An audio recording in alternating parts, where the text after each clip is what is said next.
कभी कभी समय के परिवर्तन से मित्र भी शत्रु बन जाते हैं और शत्रु भी मित्र, क्योंकि स्वार्थ बहुत ही बलवान होता है।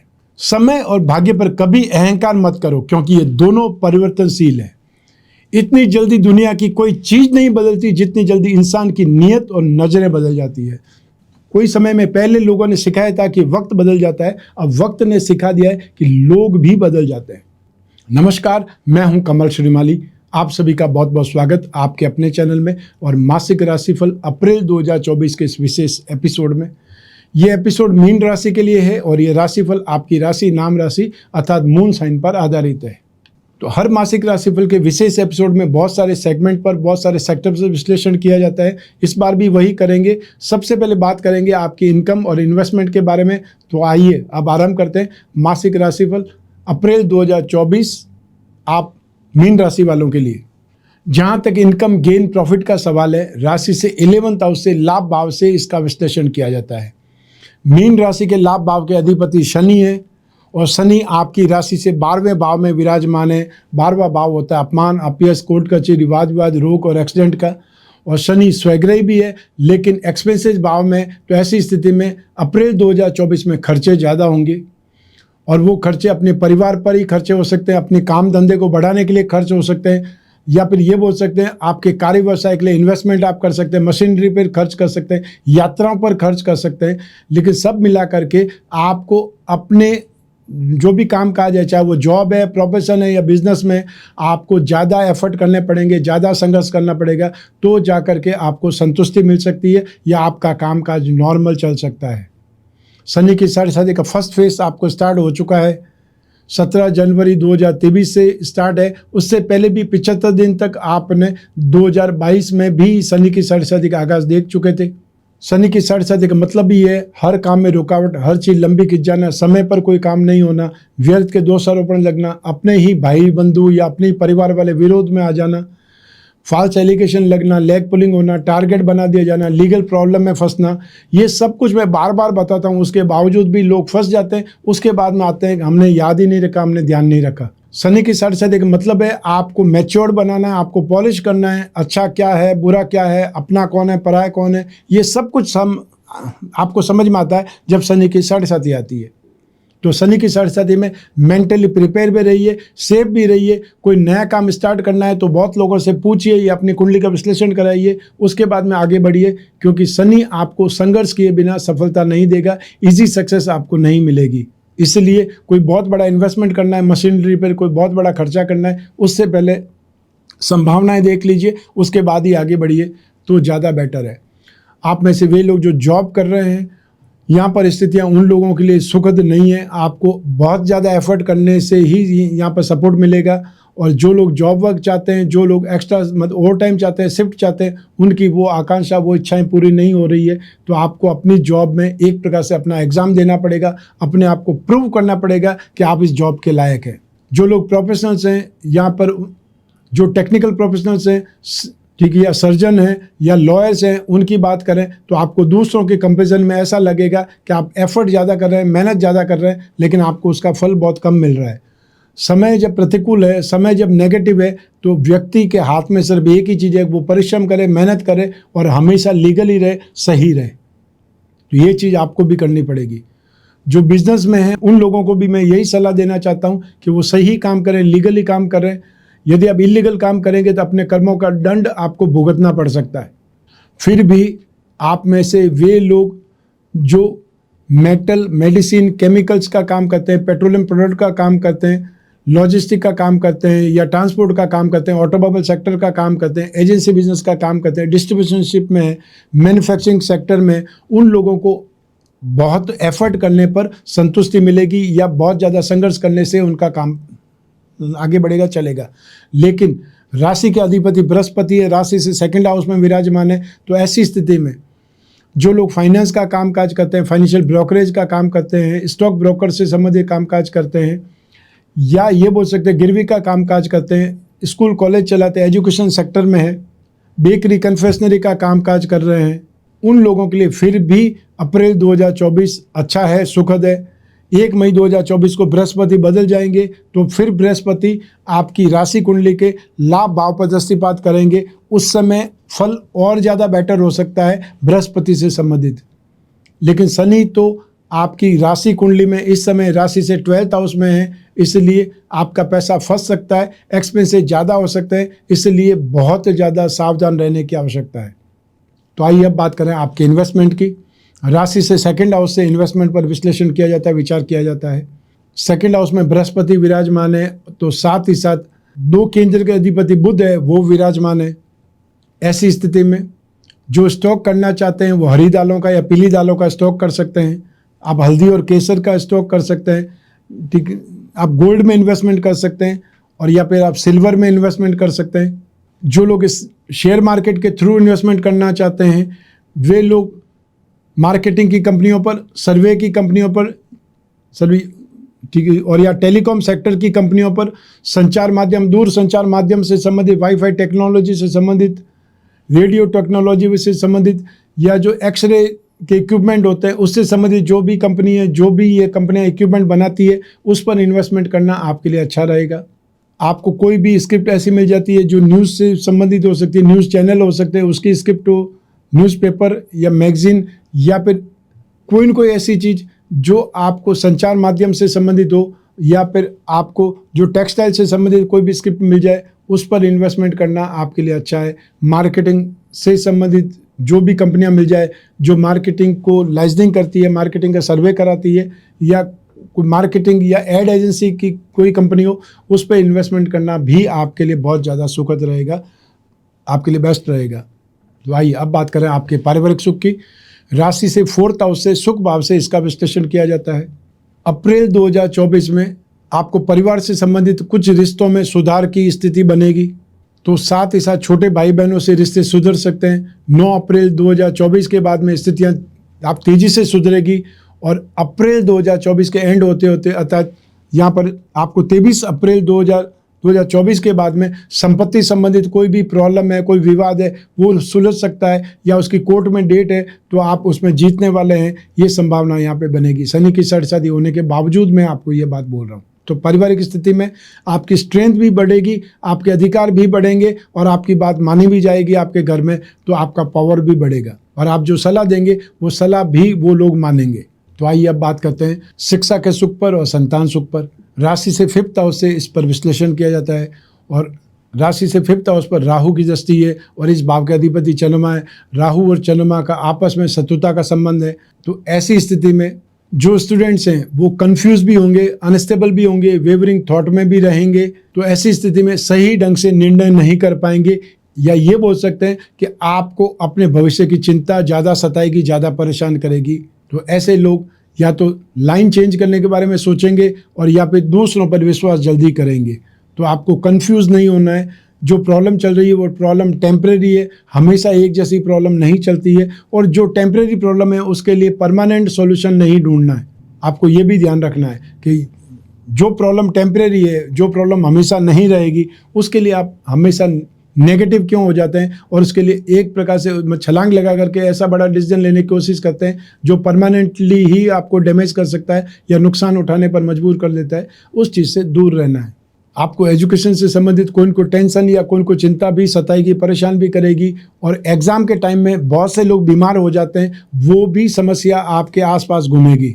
तो ऐसी स्थिति में जो लोग MTA कर रहे हैं, मास्टर ऑफ टूरिज्म एडमिनिस्ट्रेशन कर रहे हैं, या टूर्स एंड ट्रैवलिंग से संबंधित, टूरिज्म से संबंधित कोई कोर्स कर रहे हैं, या ऑर्गेनिक प्रोडक्ट से संबंधित, आयुर्वेद से संबंधित कोई कोर्स कर रहे हैं, या खेती बाड़ी से संबंधित कोई कोर्स कर रहे हैं, एग्रीकल्चर से को लेकर के कोई डिप्लोमा कर रहे हैं, कोई कोर्स कर रहे हैं, उन लोगों के लिए यहाँ पर फिर भी स्थितियाँ कुछ चिंता के साथ में आगे बढ़ेगी, लेकिन ये समय नेगेटिव नहीं रहेगा, आपकी मेहनत का फल आपको मिलेगा। जो लोग IT सेक्टर में हैं, सॉफ्टवेयर में हैं, या उन लोगों को भी स्थिति सौम्यता का फल मिलेगा, अर्थात आपको आगे बढ़ने के लिए रास्ते मिलेंगे। जो आने वाली 9 अप्रैल के बाद में स्थितियां तेज़ी से सामान्य होगी, तेज़ी से इम्प्रूवमेंट आएंगे। तो ऐसी स्थिति में जो आने वाला समय है वो आपको काफ़ी ज़्यादा सपोर्ट करेगा, काफ़ी ज़्यादा बेटर भी देगा। और सबसे फर्स्ट इम्प्रूवमेंट जो आएगा, पहला इम्प्रूवमेंट आएगा, वो 1 मई 2024 को आएगा, जब बृहस्पति राशि परिवर्तन करके राशि से थर्ड हाउस में आएंगे, वहाँ से वो सप्तम भाव को देखेंगे, भाग्य भाव को देखेंगे, लाभ भाव को देखेंगे। तो जो ही भाग्य का फल मिलेगा, आपको लाभ का फल मिलेगा, सप्तम भाव का फल मिलेगा। सप्तम भाव को बोलते हैं यूनिटी। जो लोग ग्रुप स्टडीज़ करते हैं, जो लोग दूसरों के साथ में मिलकर के कोई वेंचर चला रहे हैं, उन लोगों के लिए स्थितियाँ अच्छी होने वाली है। तो आइए अब बात करें संतान सुख के बारे में। राशि से फिफ्थ हाउस से संतान सुख के बारे में विचार किया जाता है। यही ग्रहों की परिस्थितियाँ आपके लिए, यही ग्रहों की दृष्टियाँ काम करेगी। तो ऐसी स्थिति में संतान की चिंता यहाँ पर ज़्यादा सताएगी। संतान की हेल्थ को लेकर के चिंतित हो सकते हैं, संतान के कैरेक्टर को लेकर के चिंतित हो सकते हैं, या फिर आपको गलत कुछ इन्फॉर्मेशन मिल सकती है कि आपकी संतान इधर घूम रही थी, या मेरी लड़की को वो लोग प्रॉब्लम दे रहे हैं। आपकी संतान के बारे में आपको कुछ इन्फॉर्मेशन मिल सकती है, कंप्लेंट मिल सकती है कि आपकी संतान किसी और की लड़की को या लड़के को डिस्टर्ब कर रहे हैं, या उसे एजुकेशन में जा कर के उसको कुछ धमका रहे हैं या प्रॉब्लम दे रहे हैं। वो ऐसी स्थितियां जन्म ले सकती है, इसलिए भी आप चिंतित हो सकते हैं। और जो समय काल चल रहा है, राहु और चंद्रमा की जब भी दृष्टि संबंध होता है तो व्यक्ति को हेल्थ में भी प्रॉब्लम आती है, और वो अपने खुद के निर्णय खुद नहीं कर पाता है, दूसरों से इंस्पायर जल्दी होता है, दूसरों से इन्फ्लुएंस में जल्दी आता है। तो दूसरों की बात जब मानेंगे तो उनका ही फायदा होगा, आपका तो फायदा होगा नहीं। ये जो समाज है या ये जो समय काल है, ये बहुत प्रैक्टिकल है, अपने फायदे के बिना किसी को सलाह नहीं देता है। तो यहाँ पर जो स्थिति बन रही है, आपको अपनी संतान को कोई अच्छे कंसल्टेंट को दिखाना है, या उनको जिससे भी सलाह वो लेना चाहते हैं, एक दो लोगों से सलाह दिलवाइए, जिससे उनको सही और गलत का ध्यान पड़े, या उनको ये ध्यान पड़े कि कौन गलत है, कौन सही है, कौन आपको सही समझा रहा है और कौन गलत समझा रहा है। ये जब तक आइडिया नहीं होगा, जब तक आप अपने कैरियर का फैसला नहीं ले पाएंगे, या जो आप मेहनत कर रहे हैं अपने कैरियर में उसका ही नुकसान हो सकता है। जो आपकी कन्या संतान है उसके बारे में आपको ज़्यादा चिंता सताएगी, उनके बारे में आपको ज़्यादा सतर्क रहने की सलाह देना चाहता हूँ। तो आइए अब बात करें आपके स्वास्थ्य की, आपके शत्रुओं की, विरोधियों की। सबसे पहले बात करें आपके स्वास्थ्य की। राशि से सिक्स्थ हाउस से रोग भाव से इसके बारे में विश्लेषण किया जाता है। रोग भाव के अधिपति सूर्य हैं, जो राशि भाव में स्थित हैं, लेकिन राहु के साथ में स्थित हैं, शुक्र के साथ में स्थित हैं। सूर्य और राहु जब भी एक साथ में होते हैं, ग्रहण योग का निर्माण होता है, और ऐसे में व्यक्ति को अपने आप को बार बार प्रूव करना पड़ता है। अधिकारों के वर्चस्व का उसको लाभ नहीं मिलता, सरकारी विरोध का सामना करना पड़ता है। वो स्थिति आपको इस समय भी दिखाई देगी। और सूर्य जब रोग देता है तो आँखों से संबंधित समस्याएं देता है, जो हार्ट से संबंधित प्रॉब्लम देता है, डिप्थीरिया देता है, बहुत तेज बुखार से व्यक्ति पीड़ित होता है। और जो लोग मिडिल एज के हैं, जिन लोगों को हाई ब्लड प्रेशर की प्रॉब्लम ऑलरेडी है, उन लोगों को हार्ट को लेकर के आपको सेफ रहना चाहिए। या थोड़ी सी भी प्रॉब्लम आपको लगती है, 10% भी कोई प्रॉब्लम लग रही है, तो आप चेकअप कराइए। बहुत ज़्यादा अखबारों में, बहुत ज़्यादा न्यूज़ चैनल में देखने को मिलता है कि यंगस्टर्स जो होते हैं वो एक्सरसाइज करते करते डेथ को जा रहे हैं, या अचानक से सुनने को मिलता है। और बहुत ज़्यादा हमने देखा भी है फ्रेंड सर्कल में भी कि रात को बात हुई थी, सुबह मतलब वापस इन्फॉर्मेशन आई कि रात को उनकी डेथ हो गई। तो ऐसी स्थिति में जो वृद्ध हैं उनको भी, और जो मिडिल एज में हैं उनको भी बहुत ज़्यादा केयरफुल रहना है, बहुत ज़्यादा ध्यान रखना है।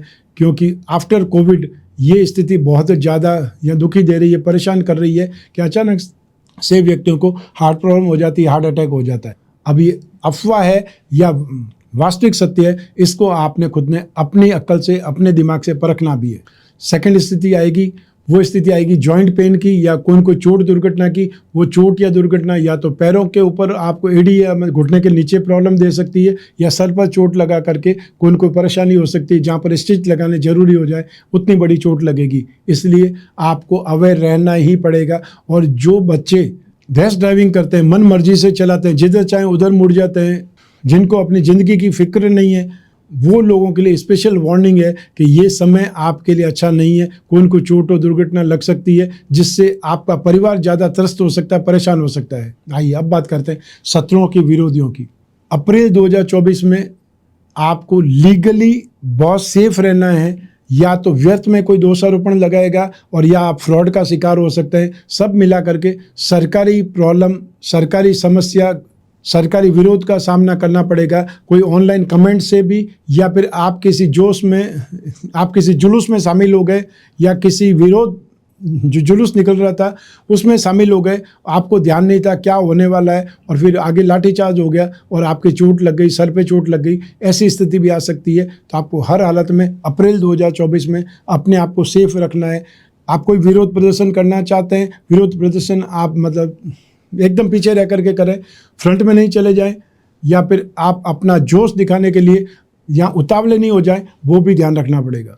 तो आइए अब बात करते हैं आपके गृहस्थ सुख की, दाम्पत्य सुख की। राशि से सप्तम भाव से इसका विश्लेषण किया जाता है। सप्तम भाव के अधिपति बुध है, जो कि यहाँ बृहस्पति के साथ में विराजमान है, राशि का अधिपति के साथ में विराजमान है। ये स्थिति सुखद है। सप्तम भाव में केतु विराजमान है, राहु की दृष्टि है। जिस भाव में केतु रहते हैं उस भाव के सुख के लिए व्यक्ति हमेशा लालयित रहता है। जिसकी कुंडली में सेकंड हाउस में केतु होगा, आप हमेशा देखेंगे वो इन्वेस्टमेंट के पीछे, वो अपनी प्रॉपर्टी के पीछे हमेशा लालयित रहेगा। एक से ज़्यादा या दो से ज़्यादा, तीन से ज़्यादा प्रॉपर्टी खरीदेगा। और जिसकी कुंडली में सेकंड हाउस में केतु होगा और इसे केतु की दशा आ गई तो उसकी लाइफ का सबसे शानदार पीरियड होगा। 99% ऐसा होता नहीं है। जिसकी कुंडली में सेकंड हाउस में केतु है उसको केतु की दशा बहुत कम आती है, लेकिन अंतर्दशा भी केतु की आएगी, वो छोटा सा टाइम पीरियड भी अनएक्सपेक्टेड गेन देगा। ये ज्योतिष का एक सिद्धांत है। तो सेवंथ हाउस में जब केतु होगा तो क्या होगा, वो दाम्पत्य सुख के प्रति ज़्यादा लालायित रहेंगे, ज़्यादा केयर करेंगे, सुख के प्रति चिंता ज़्यादा करेंगे, या अपने जो जीवन साथी है उसकी देखभाल ज़्यादा करेंगे। जिस भाव में भी केतु होगा उस सुख की लालसा ज़्यादा रहेगी, क्योंकि केतु की वासना पूर्ति नहीं हुई थी, राहु की हो गई थी। इसलिए राहु को सोच विचार के लिए, राहु को प्लानिंग के लिए जाना जाता है, और केतु रोबोट की तरह काम करता है। मंगल की दृष्टि भी सप्तम भाव पर है। मंगल को जोश खरोश के लिए माना जाता है, एक्साइटमेंट के लिए माना जाता है, और राहु को या मिसअंडरस्टैंडिंग के लिए, गलत फहमी के लिए जाना जाता है। तो ऐसी स्थिति में आपके जीवन में कुछ गलत फहमियाँ भी आएंगी। यहाँ आपको सुख भी मिलेगा, लेकिन फालतू लोगों से आपको दूरी भी रखनी पड़ेगी। या ऐसे परिवार के लोग हो सकते हैं जो आपके घर में आकर के 1 घंटा का आपके घर में बैठ करके ऐसी कोई स्थिति बना करके चले जाए, ऐसी कोई आग लगा करके चले जाए जिसको बुझाने में आपको बहुत लंबा समय लगे। तो ऐसे लोगों को पहचानिए और ऐसे लोगों को घर में आने से रोकिए, चाहे उसके लिए लड़ाई झगड़ा करना पड़े। तो यहाँ आपके दाम्पत्य सुख में स्थिति सुखद है एक प्रकार से, लेकिन जिनकी सगाई संबंध फाइनल हो रहे हैं, जिनकी बातचीत फाइनल स्टेज पे चल रही है, यहाँ ऐसा कुछ न कुछ होने वाला है जिससे आपकी बात खटाई में पड़ सकती है। या जिनकी सगाई हो चुकी है उनको भी मैं सलाह देना चाहता हूँ कि थोड़ी सी दूरी बना करके रखें, अन्यथा ऐसा कुछ आप कर सकते हैं, ऐसा कुछ बोल सकते हैं जिससे वो सगाई संबंध भी वापस टूट जाए, ऐसी स्थिति भी बन सकती है। तो आपको सावधान तो हर हालत में रहना ही पड़ेगा। और आपकी सगाई हो चुकी है इसका मतलब ये नहीं है कि आपको अधिकार मिल गया है नज़दीकियाँ बढ़ाने का या कुछ भी आपको बोलने का, ये आपको ध्यान रखना पड़ेगा। तो आइए अब बात करते हैं उन लोगों की जिनके जीवन में कोई गहरी फ्रेंडशिप चल रही है, या वो लोग जो कोई न कोई रिलेशनशिप में, प्रेम प्रसंगों में। उसके लिए राशि से 5th हाउस से विश्लेषण किया जाता है। 7th हाउस और शुक्र की भूमिका भी महत्वपूर्ण रहती है। ऐसी स्थिति में दोनों ही परिस्थितियां आपके लिए नेगेटिव है। शुक्र भी राहु के साथ में स्थित होकर के कामांध योग बना रहा है। तो ऐसी स्थिति में जो लोग प्रेम प्रसंगों में, रिलेशनशिप में, उनको कोई न कोई नेगेटिविटी हो सकती है, या आपके ऊपर झूठे दोषारोपण लगाए जा सकते हैं। आप बहक सकते हैं, गलतफहमी में कोई फैसला ले सकते हैं, अधिकारों के लिए पागलपन कर सकते हैं। तो आपको डिस्टेंस मेंटेन करना ज़्यादा बेटर रहेगा। अप्रैल 2024 में आपको सिर्फ और सिर्फ बातचीत से काम चलाना पड़ेगा। समझने का प्रयास कीजिएगा एक दूसरे को, या एक दूसरे के काम आ सकते हैं। आप बातचीत ज़्यादा कर सकते हैं, संवाद को स्थिति बेटर बना सकते हैं, वो आपके लिए ज़्यादा बेटर रहेगा। क्योंकि यहाँ पर जब तक आप 23 अप्रैल या 24 अप्रैल क्रॉस नहीं करते हैं, वहाँ तक शुक्र राहु से अलग नहीं होंगे। जब तक शुक्र राहु के साथ में, तो ये नेगेटिविटी वाली स्थिति बनी रहेगी। उसको आप साइड में करें या उससे आप दूर रहें, वो ज़्यादा बेटर है। और जो लोग सिंगल हैं उन लोगों को भी यहाँ पर बातचीत तक सीमित रहना चाहिए। जो लोग प्रेम प्रसंगों में, उनके लिए खतरे की घंटी है। आप सेफ रहें, या आपको एक प्रकार से अपने ऊपर नियंत्रण रखना है, अपनी आंखों को खुला रखना है, और व्यर्थ के जो विवाद होते हैं, व्यर्थ के जो बवाल होते हैं, उससे दूर रहने की कोशिश करनी है। अन्यथा आपके ऊपर बदनामी के छींटे पड़ सकते हैं और आपको लीगल प्रॉब्लम से परेशान होना पड़ सकता है। तो आइए अब बात करते हैं आपके जॉब, आपके प्रोफेशन, आपके कैरियर और आपके बिजनेस की। और इसके लिए राशि से 10th भाव जिम्मेदार होता है, क्योंकि 10th भाव को कर्म भाव या ये प्रोफेशन भाव कहा जाता है। इस भाव के अधिपति बृहस्पति हैं, जो राशि से 2nd हाउस में विराजमान है और वापस कर्म भाव पर दृष्टिपात कर रहे हैं। ये सबसे सुखद स्थिति है, और ये एक ही स्थिति है, दूसरे ग्रहों की किसी की दृष्टि नहीं पड़ रही है।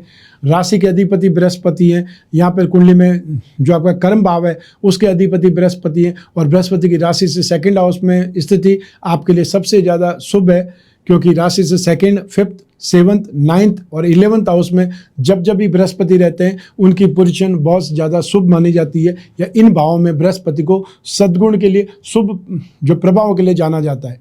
तो ऐसी स्थिति में जो लोग जॉब कर रहे हैं उनके लिए बहुत सुखद स्थिति है। आप जॉब चेंज करना चाहते हैं तो आपको सही अवसर मिलेंगे, और जॉब चेंज कर देंगे तो भी ये बोल सकते हैं कि 1 मई 2024 से स्थितियाँ और ज़्यादा बेटर आने वाली है। लाभ भाव पर बृहस्पति की दृष्टि होगी, वो शुभता आपको देखने को मिलेगी।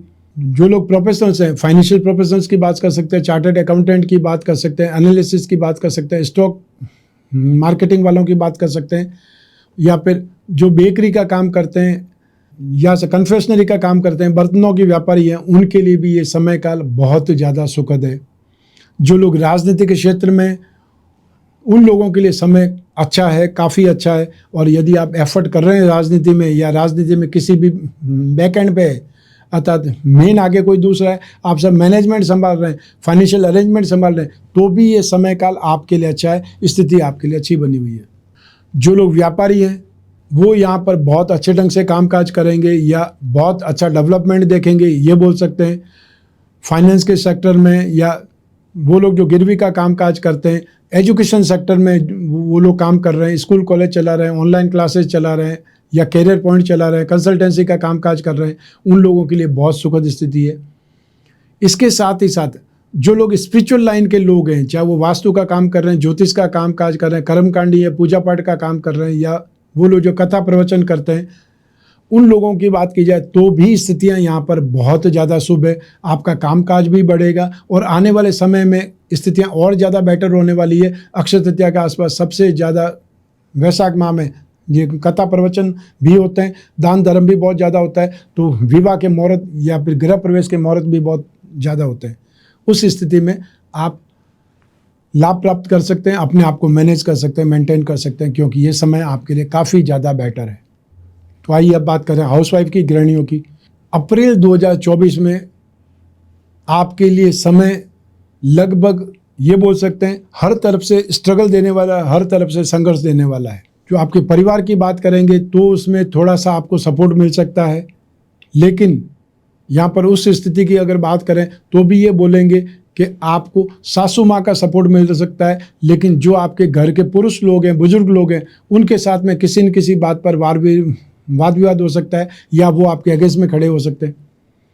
संतान से संबंधित कोई न कोई चिंता आपको परेशान करेगी, या संतान को सही लाइन पे लाने के लिए आपको बहुत ज़्यादा एफर्ट करने पड़ेंगे, या कोई न कोई लीगल प्रॉब्लम में फंस जाते हैं तो उनको छुड़ाने के लिए आपको एफर्ट ज़्यादा करने पड़ेंगे। दाम्पत्य सुख में स्थिति सुखद नहीं मिलेगी, कोई न कोई वहम की स्थिति बन जाएगी, जहाँ पर अपने आप को आपने साफ साबित करने के लिए एफर्ट ज़्यादा करने पड़ेंगे। या हेल्थ प्रॉब्लम में भी आपको परेशानी हो सकती है, तो हेल्थ के लिए भी आपको केयरफुल रहना पड़ेगा। और जो महिलाएं गर्भवती हैं उनको ज़रूरत से ज़्यादा सावधान रहना पड़ेगा, एक्स्ट्रा ऑर्डिनरी केयरफुल आपको रहना पड़ेगा। तो यहाँ पर अप्रैल महीना आपको बहुत अच्छे से निकालने की ज़रूरत है। जितना आप कम बोलेंगी उतना आपके खिलाफ शब्दों का इस्तेमाल होगा, अर्थात आप ना बोल करके, कम बोल करके सेफ हो सकते हैं, ज़्यादा बेटर रह सकते हैं।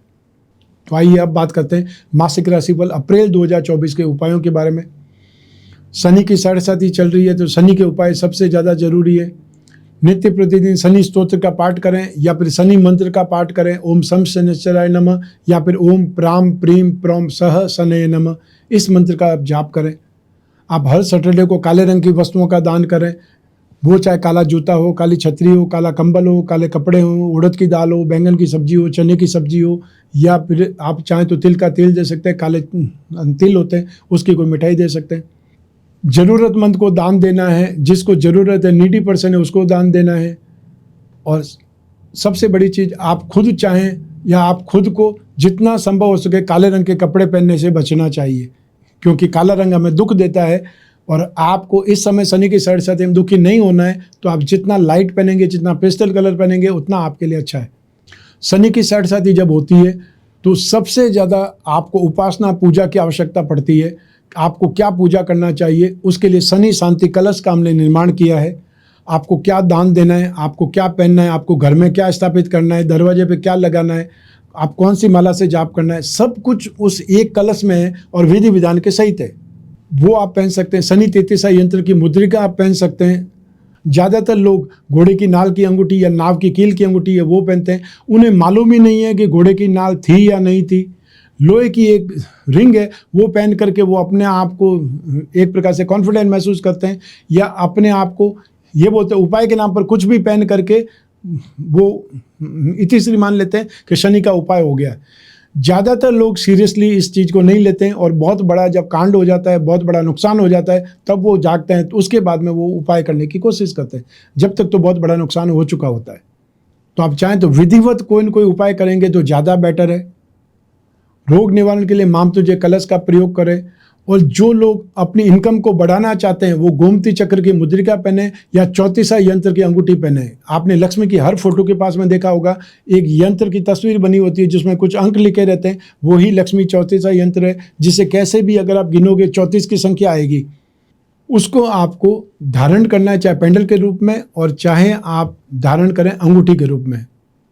शनि की 60 में स्ट्रगल फेस करना पड़ता है, इनकम में कमी आ जाती है, तो ये उपाय आप कर सकते हैं। शनि का भी उपाय करें और साथ ही साथ आप इनकम का भी उपाय करें। तो आइए अब बात करें रत्नों की। रत्न उपयोगी रहते हैं, हमारे जीवन को प्रभावित करते हैं, हमारे कैरियर को प्रभावित करते हैं। इसी से राजा महाराजाओं के समय काल से आज के युग तक लोग रत्न धारण करते हैं। और क्योंकि रत्न बहुत महंगे होते हैं इसलिए सर्वसाधारण उनको यूज़ नहीं कर सकता, खरीद नहीं सकता है। लेकिन उपरत्न तो आप खरीद करके फ़ायदा उठा सकते हैं। जो आदमी हीरा नहीं पहन सकता, क्या वो जरकन नहीं पहन सकता? उससे भी तो उसको कुछ न कुछ फ़ायदा ही होगा। तो ऐसी स्थिति में आप अपनी राशि के जो 3 त्रिकोण हैं, मोती, मूंगा, पुखराज, रत्न या उपरत्न धारण करके इसका फ़ायदा उठा सकते हैं। हम जो भाग्यवृद्धि रत्न लॉकेट का निर्माण करते हैं उसमें 20 यंत्र और जोड़ देते हैं, जिससे वो और ज़्यादा उपयोगी, लाभदायक बन जाता है। आप में से वे लोग जो बिजनेस पर्सन हैं, जिन्हें फाइनेंशियल नीड की ज़रूरत ज़्यादा रहती है, वे अपनी राशि कुंडली के लक्ष्मी योगों को, धन योगों को बलवान बनाने के लिए लक्ष्मी योग रत्न लॉकेट धारण करें। इसमें 4 उपरत्न होंगे जो आपको धन योगों को बलवान बनाएंगे, अर्थात फाइनेंशियल नीड आपकी पूरी होने का रास्ता मिलेगा।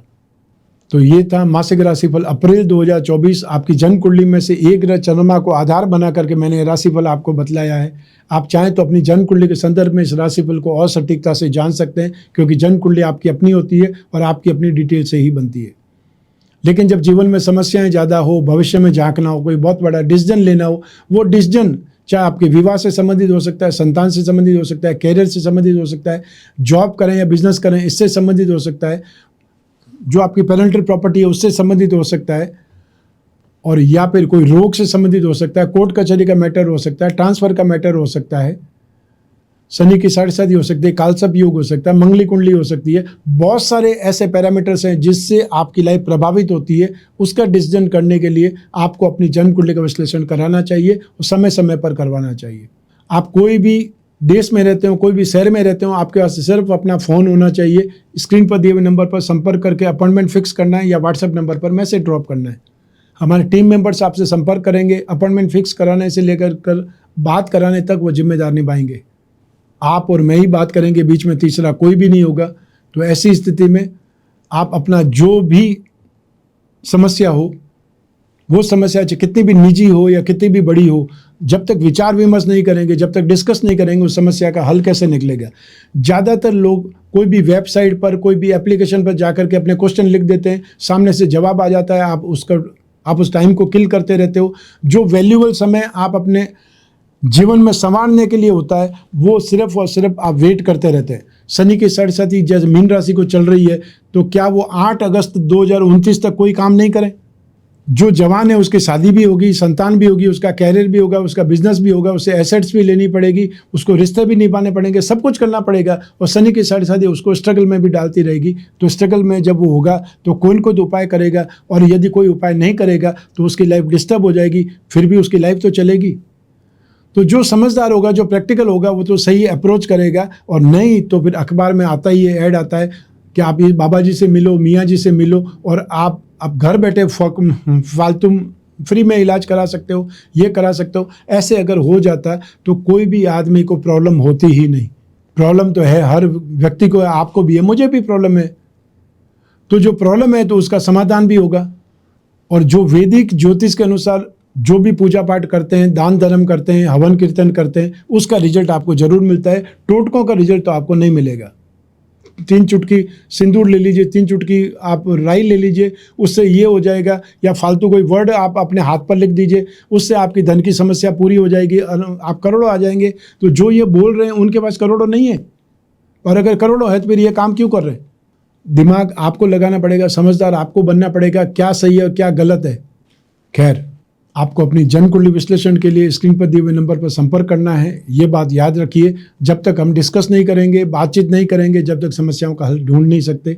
और समस्याओं का हल ढूंढेंगे तभी उस चीज़ से निकल करके आगे बढ़ पाएंगे, और आगे बढ़ने के लिए दूसरी समस्या आएंगी। जब दूसरी आएगी तब उसके बारे में सोचा जाएगा। जो प्रेजेंट है उसके बारे में पहले सोचना है। मैं हमेशा कामना करता हूँ कि आप स्वस्थ रहें, प्रसन्न रहें, सुरक्षित रहें। अपना और अपने परिवार का बहुत बहुत ख्याल रखें। आप सभी को मेरा नमस्कार, बहुत बहुत शुभकामनाएं। ईश्वर आपकी रक्षा करे। धन्यवाद।